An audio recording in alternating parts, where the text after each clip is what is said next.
The extreme winter night. It was one of those nights I can never forget. A cold winter night when the whole world was covered in snow and the sky looked dead. I still remember the sound of the wind. It wasn't just wind that night, it felt like someone whispering through the dark.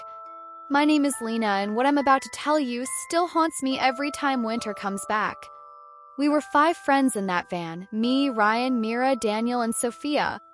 We were coming back from a ski trip, laughing, drinking coffee, just trying to reach home before midnight. I was driving the van through the Winter Hill Road, a narrow path surrounded by dark pine trees and thick snow.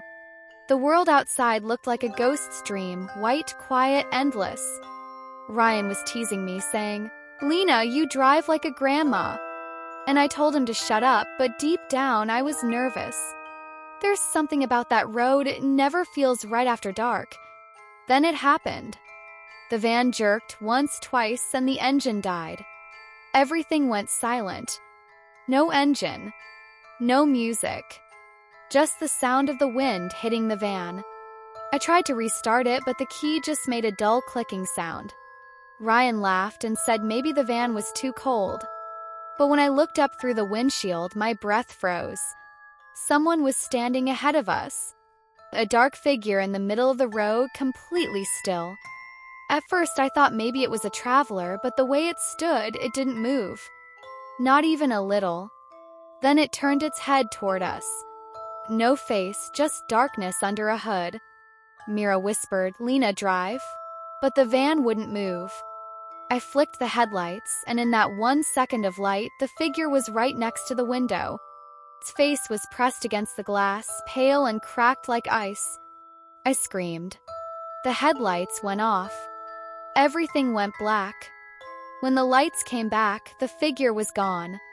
But outside, in the snow, there were footprints. Not walking away, but circling the van.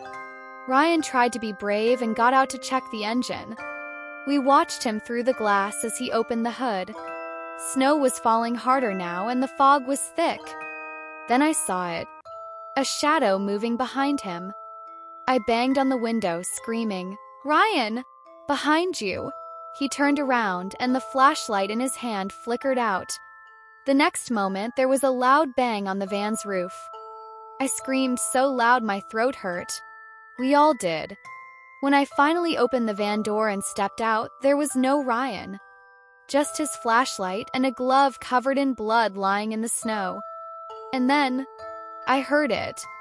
Footsteps right behind me.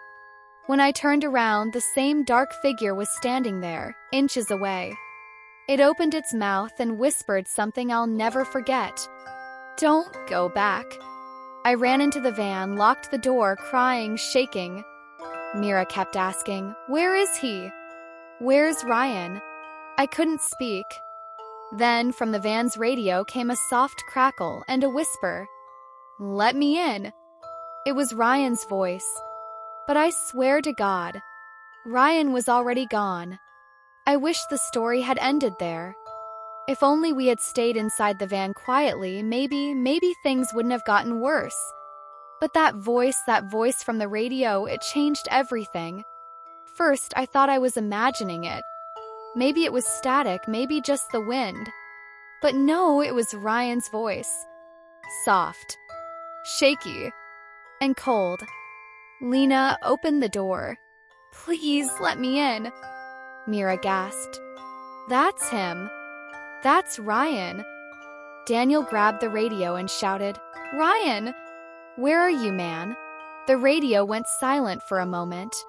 Then, through the static, came a slow reply, "I'm right here." We all turned toward the van's window, and my heart stopped. Through the snow-covered glass, we saw Ryan standing outside. Or at least, something that looked like him. He wasn't wearing his jacket anymore. His skin looked pale, almost blue. And his eyes, God, his eyes were completely white. He smiled, but his lips didn't move. Sophia whispered, "That's not him, that's not Ryan."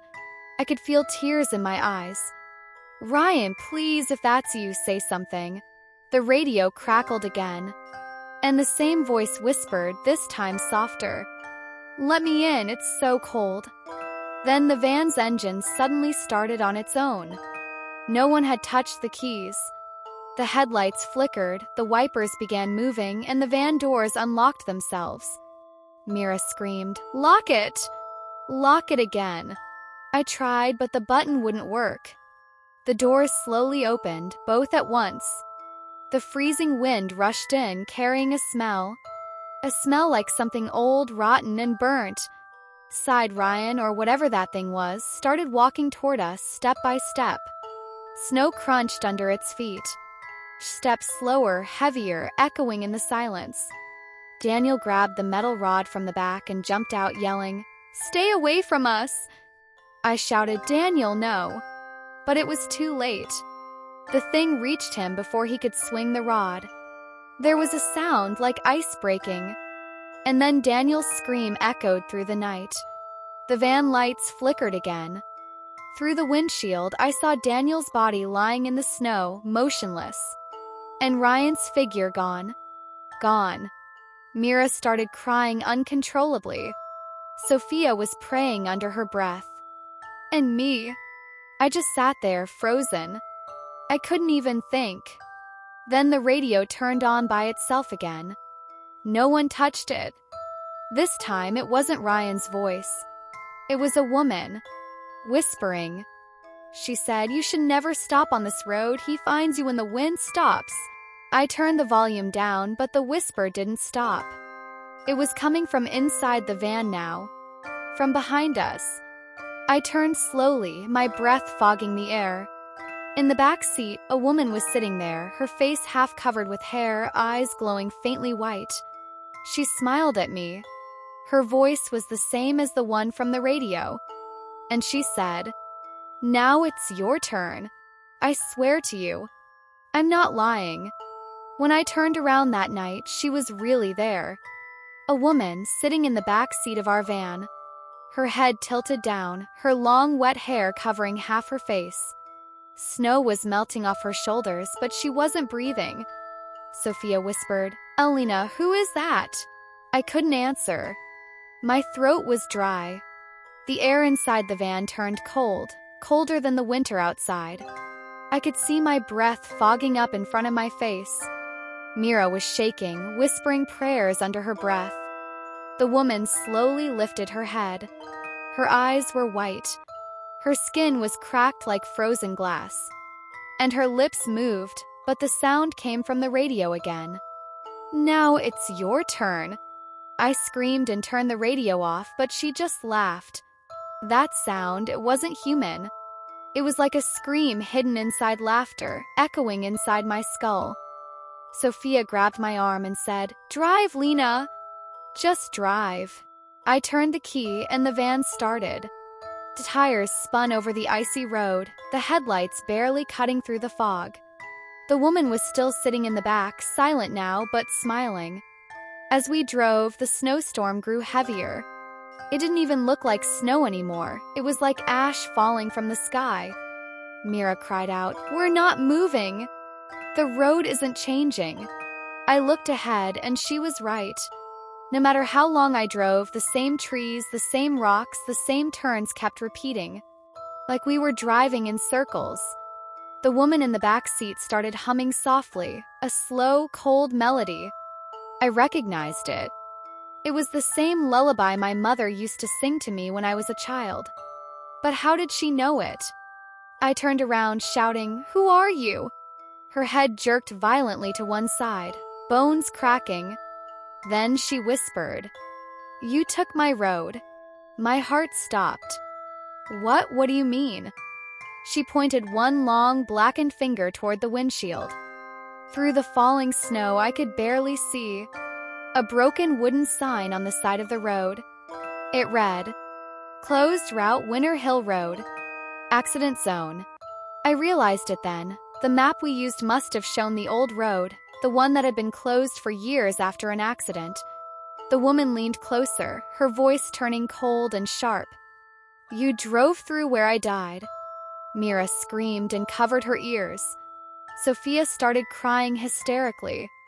I pressed the pedal harder, but the van wouldn't move. The engine roared, lights flickered, and suddenly the van shook violently. The windshield cracked from inside.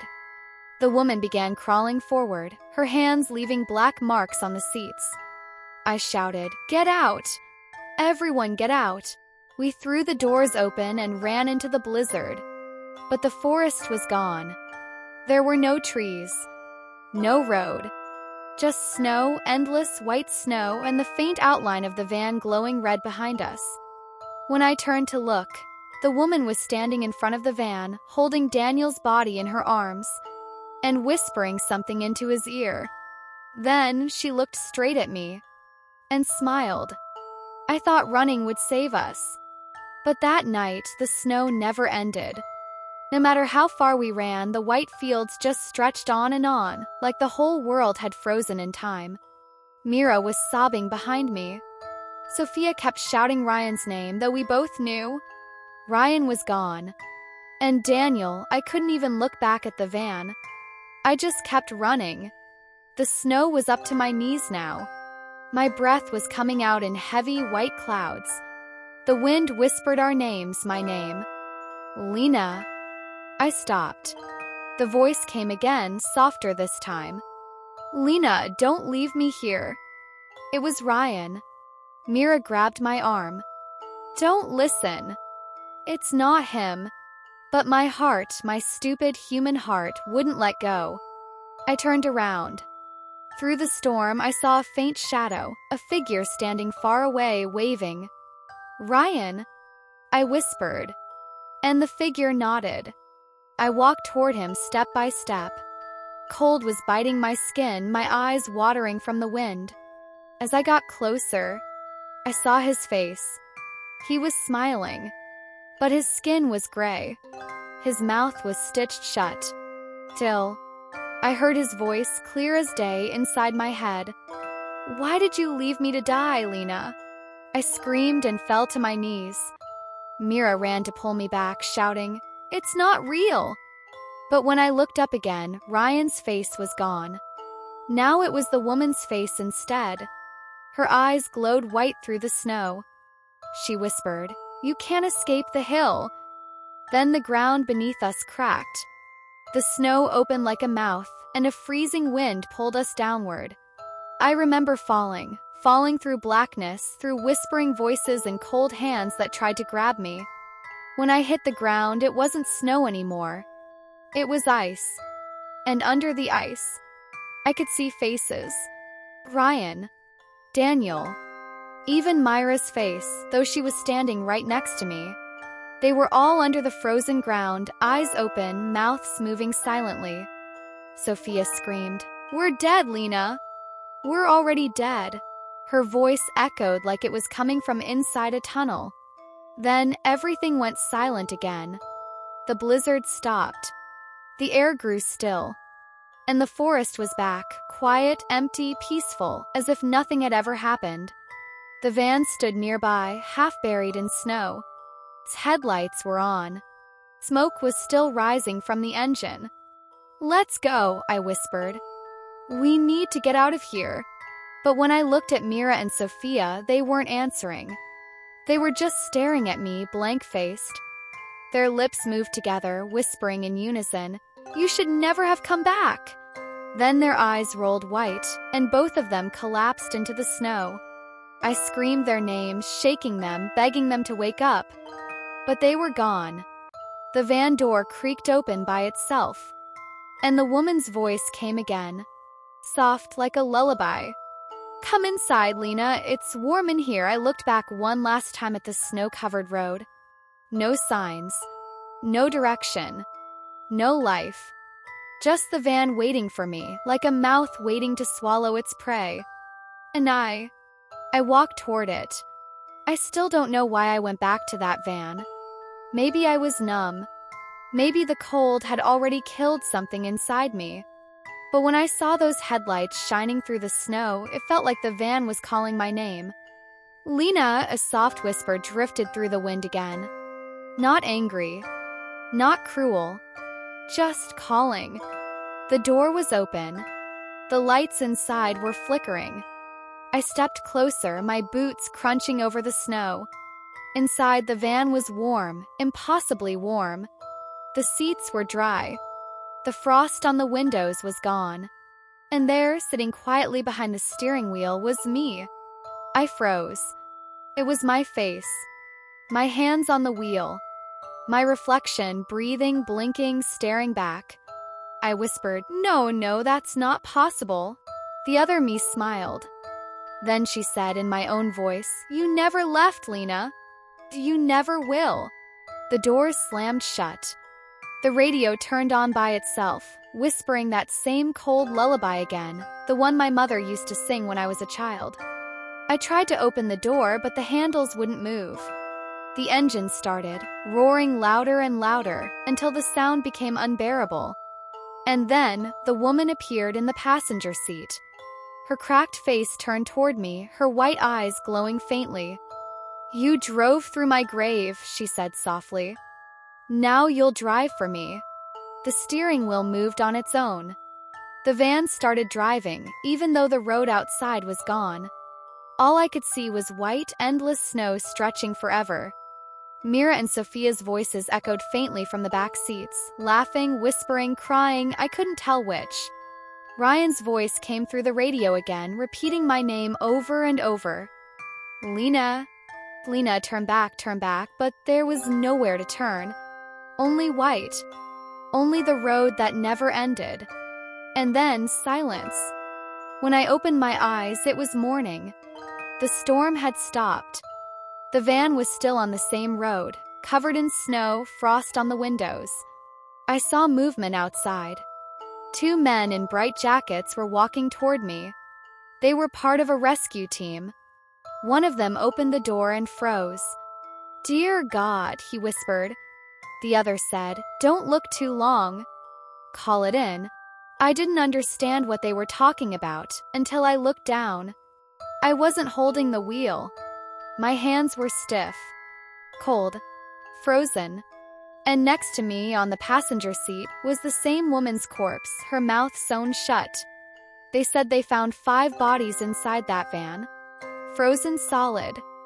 All of us. That was 3 years ago.